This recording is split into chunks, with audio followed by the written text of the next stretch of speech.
আজকে চলে এসেছি এমন একটা ভেষজ সম্পর্কে আপনাদেরকে পরিচয় করে দিব যে ভেষজটা আপনাদের কাজে লাগবে। বন্ধুরা আমার, দেখতে পাচ্ছেন এই যে গাছের উপরে এই যে লতা আছে, এই লতা হচ্ছে আলোক লতা। অনেকে বলেন শূন্য লতা, অনেকে বলেন পরজীবী।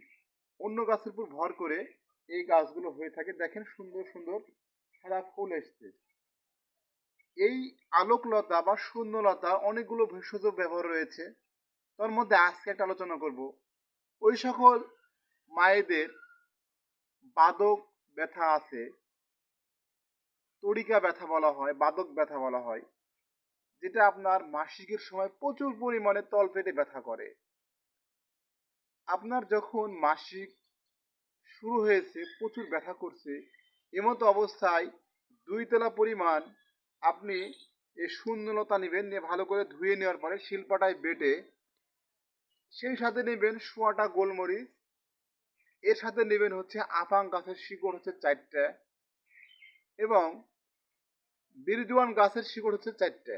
সুন্দর করে শিল্পটায় বেটে নিয়ে বটিকা তৈরি করবেন। করার পরে সকাল সন্ধ্যা খাবেন। দেখবেন যে আপনার বাদক ব্যথা, তড়িকা ব্যথা, অর্থাৎ মাসিকের সময় যে তোল পেটে ব্যথা হয়, এই ব্যথা থাকবে না।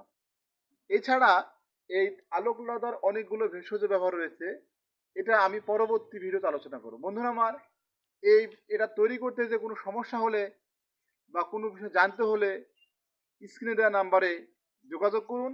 আমার সাথে আপনি কথা বলতে পারবেন আপনারা। আসসালামু আলাইকুম।